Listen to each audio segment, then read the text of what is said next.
What's up everyone? Today I'm down at Audi Greenville and behind me is a 2018 Audi A4.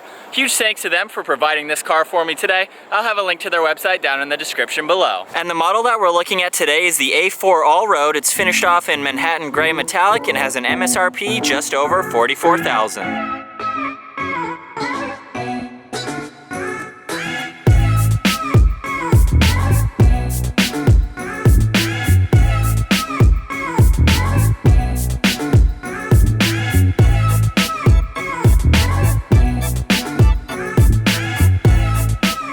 Under the hood is a 2-liter 4-cylinder turbocharged engine. This is only paired to the 7-speed S-tronic dual-clutch automatic with steering wheel mounted paddle shifters. This engine produces 252 horsepower at 5,000 RPM and 273 pound-feet of torque at 1,600 RPM.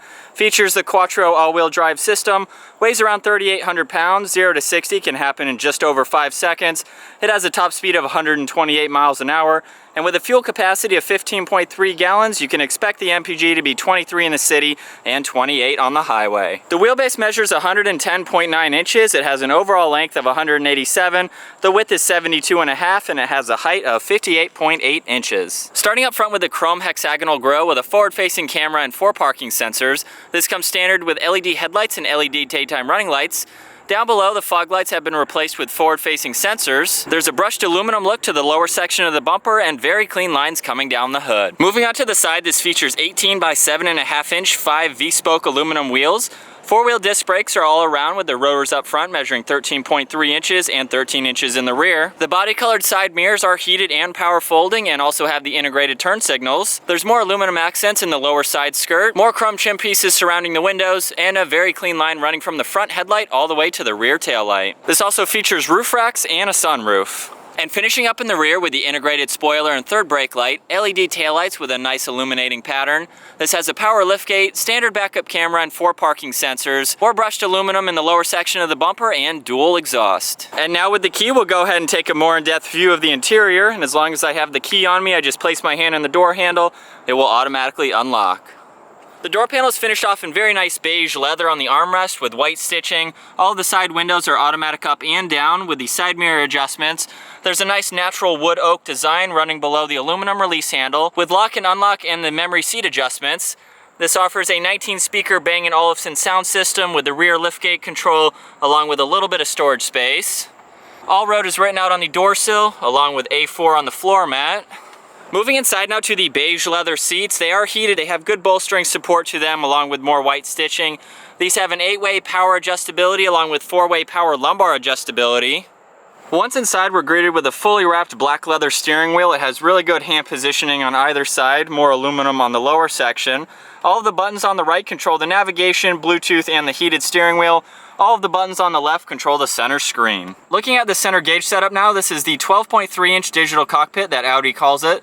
To the left is the engine temperature and tach. On the right is your speedometer and fuel gauge. Right in the center, you can see that navigation is pulled up right now. We can scroll through a couple more options. You can look at the date and time. You have your fuel consumption. You have averages for your trip distance, energy consumption, along with your driving assistance. We can scroll over to radio. You have your phone and back to the navigation. We can also change that view, bring that up full screen. This also features steering wheel mounted paddle shifters on each side. They have a very nice click to them, finished off in black. To the left side of the steering wheel, there's a very deep compartment. You can put anything in here that you need. I can fit almost my whole arm all the way back in there.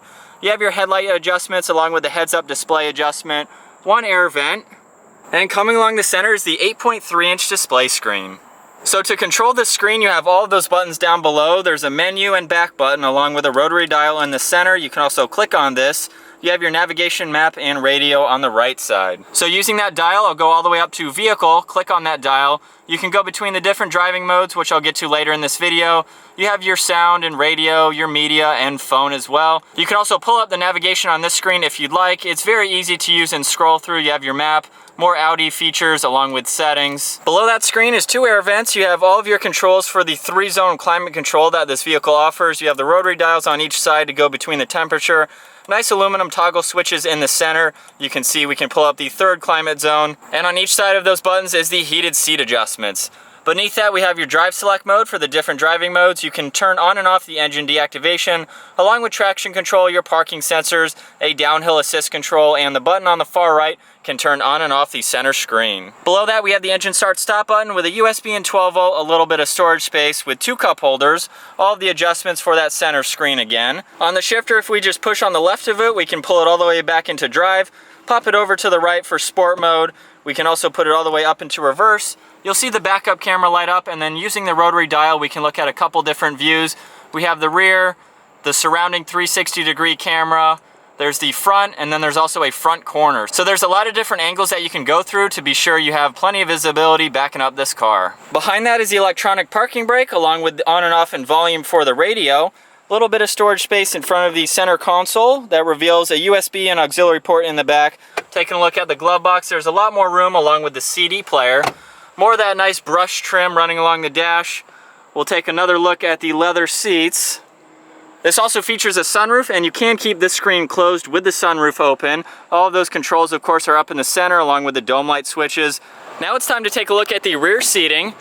The door panel is obviously finished off like up front with more nice leather and 1 speaker. This is a 5-seater station wagon, so let's go ahead and hop in. Behind both front seats, there's a little bit of storage space. This is how you control the 3rd climate zone, so you have plus and minus along with heated seats in the rear and a 12 volt below that. With this front seat set at my height, 5'10", I definitely have plenty of leg room. I have a lot of headroom too, so it's not crammed in the back seat here for 3 people to fit comfortably. Pulling down the center armrest now, there's a little bit of storage space above that. We'll look out of the rear glass again. Definitely a lot of room in the back seats. The sunroof also comes all the way to the back passenger, so you're able to see that as well. These seats also have a 60-40 split to them, so folding down the driver's side, you can see just how much room you have all the way into the back. There's nothing that's interrupting this area being a station wagon, so you definitely have plenty of room to put anything in the back that you need. Now it's time to take a look at the rear storage space, and I can either use the button on the key fob or push on the electronic button just under the Audi logo. This has about 24 cubic feet of storage space with the seats up and about 59 cubic feet of storage space with the seats down. Definitely plenty of room. There's a net on both sides along with a hook to hold anything that you want on both sides. There's a removable tonneau cover if you need to use that. And then up top you have a lock button and the power button to close the tailgate. So definitely plenty of room in this station wagon. So getting the A4 Allroad out on the road now, this is the first station wagon that I've driven. I really like it. I like the styling to it. They're making them look a lot more sportier. But first thing that I want to go over in this car is the visibility. It's really easy to see out of this car. Even though the back glass is kind of steeply raked, you can see out of it. Looking out of my rear view, however, I can't really see behind the headrest with the pillar in the back there. Plenty of visibility to be able to see over both shoulders. It's very open on the inside. You can even see a little bit in front of the side mirrors. So there's definitely a lot of room in this car, very easy to see around. And also having the backup camera and the different angles that you can use, as you guys saw earlier, very easy to see all around you and know exactly where the car is, especially with the top-down view. So coming up to a turn now, I might as well go over the handling and performance in this station wagon. I'm gonna give it a little bit of gas. It's not quick, super quick, but it definitely gets up and moves. It's not loud either, but the shifts in this 7-speed are very smooth, actually very quick, I should say. For a station wagon, that is a lot of fun. You really don't think of a station wagon being a performance-oriented car, but in this Audi, it definitely has enough get up and go to it. You have all the different driving modes that you can use to go between how you want to drive the car. So in default mode, it goes into comfort. I already have it switched over into dynamic. Stiffens up a little bit, gives it a little more sharper throttle response. And the steering in this is very direct. It's very comfortable, has a lot of room for anything that you need. And put 3 people in the back comfortably. Definitely a lot of room. Coming up to a sharp turn now. Brakes do a good job. You feel a little bit of body roll, but then you have the power to just get out of that turn. Oh, it's a fun car to drive. It's really, really fun. Moving inside now to all of the materials for what you're getting in this Audi. You have leather everywhere, on the steering wheel, of course, on the doors and the seats. I like this natural gray wood oak design, they call it, on the inside. It's on the center setup too, along the dash. Really gives it a nice premium feeling interior, especially against these tan seats. I like the color contrasting of them, but everything is laid out really well. I like how simple the interior is. Again, all the Audis are very similar across the board, so everything is very familiar to me driving a bunch of Audis this year. The center screen is not touchscreen, but it's easy to use this dial in the center. And then I really like having the digital cockpit in the middle. Gives you pretty much everything that you need to see. So you really don't even have to look at that center screen if you don't need to. You have everything kind of driver focused towards you in the center gauge setup. This car also has a lot of standard safety features like lane keeping assist, blind spot monitoring, distance pacing, and pedestrian detection. All of those come standard, very easy to use. You can turn those on and off going through the center screen. You have the ability to do that. So after putting a couple miles on this car now, it is a super comfortable car to drive.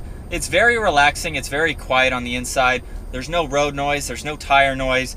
The seating position is super comfortable. I could easily see this being a daily driver. Put anything in it that you want. Just sit back and relax like this, go on a nice drive. It's like all the other Audis, but with more storage. Now we'll go ahead and take one last look from the passenger side. A very nice premium leather again with these nice inlay trim pieces running along the entire dash. It's a very clean setup. Beautiful leather seats. One last look from the rear seats. I have this side folded down so you guys can get this perspective. Definitely a lot of room in the station wagon. Plenty of room for 3 people in the back. So that is my walk around review and test drive of the 2018 Audi A4 Allroad. This is a really cool station wagon to check out. The first station wagon I've ever driven. It has a lot of clean lines to it, lots of technology features. It handles and drives well and has a ton of storage space. If you guys enjoyed that video, make sure you give it a thumbs up. If you're new to our channel, hit that subscribe button. Stay tuned for more videos to come. I'll see you guys next video.